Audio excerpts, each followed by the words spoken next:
حضرت خواجہ غریب نواز سید معین الدین حسن سنجری چشتی اجمیری رحمۃ اللہ علیہ۔ سفر ہند کے دوران آپ کا گزر علاقہ سبزوار سے ہوا۔ وہاں ایک باغ میں، ایک گارڈن میں آپ نے قیام کیا۔ اس کے بیچ میں بڑا خوبصورت ایک حوض تھا، تالاب تھا۔ یہ تالاب تھا حاکم سبزوار کا، بڑا ظالم بد مذہب شخص، عقیدہ اس کا ٹھیک نہیں تھا۔ باغ میں آتا تو شراب پیتا اور نشہ کرتا اور شور مچاتا۔ غریب نواز رحمۃ اللہ علیہ نے اس حوض سے وضو کیا، نوافل پڑھے۔ محافظوں نے اپنے حاکم کی سخت گیری کا حال عرض کیا کہ بڑا سخت ہے، بڑا ظالم ہے، اور درخواست کی حضور یہاں سے آپ چلے جائیں، وہ آئے گا آپ کو نقصان پہنچائے گا۔ پتہ کیا فرمایا؟ اللہ پاک میرا نگہبان ہے، اللہ پاک میرا مددگار۔ اسی دوران وہ حاکم پہنچ گیا، سیدھا حوض پر آیا اور اس نے دیکھا کہ عیش و عشرت کی جگہ پر ایک اجنبی درویش ہے، تو وہ تو غصے میں آ گیا، لال پیلا ہونے لگا غصے میں۔ اس سے پہلے کہ وہ کچھ گستاخی کرتا، میرے آقا غریب نواز نے نظر ڈالی، اس کی کایا پلٹ دی، اللہ اکبر، بے ہوش ہو کر زمین پر گرا۔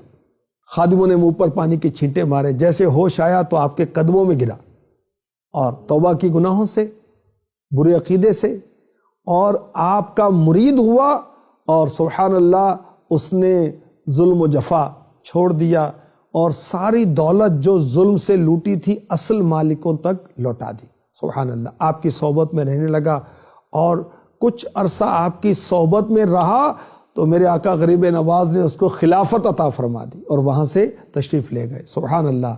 خواجہ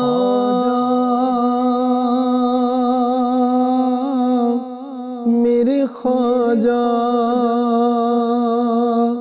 میرے خواجہ، خواجہ میرے خواجہ۔ آپ کا نام ہے حسن، آپ ہیں نجیب الطرفین، حسنی حسینی، یعنی والد اور والدہ دونوں کی طرف سے آپ سید ہیں، اور 537 سنہ ہجری بمطابق 1142 سنہ عیسوی میں سجستان یا سیستان کا علاقہ، یہ پاکستان اور ایران کا بارڈر ہے، وہاں پر سنجر میں آپ کی ولادت ہوئی۔ اور آپ کے القابات کیا ہیں؟ معین الدین، خواجہ غریب نواز، سلطان الہند، وارث النبی وغیرہ۔ آپ کا سلسلہ نسب جو ہے وہ کیا ہے؟ سبحان اللہ، سید معین الدین حسن بن سید غیاث الدین حسن بن سید نجم الدین طاہر بن سید عبدالعزیز۔ ایک مجذوب بزرگ جو ہیں ان کا نام تھا حضرت ابراہیم قندوزی رحمۃ اللہ علیہ، ان کی آپ نے خدمت کی۔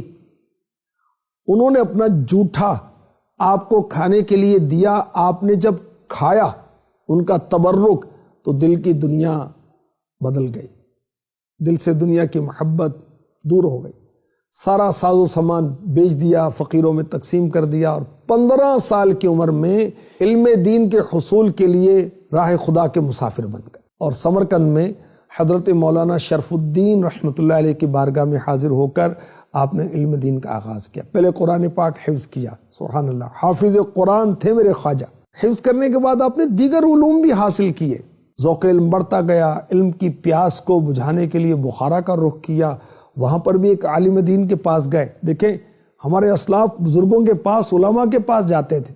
تھوڑے عرصے میں آپ نے تمام دینی علوم کی تکمیل کی، اور 5 سال سمرقند بخارا میں علم دین حاصل کرنے کے لیے آپ نے اسٹے کیا، قیام کیا۔ صلو علی الحبیب صلی اللہ تعالی علی محمد۔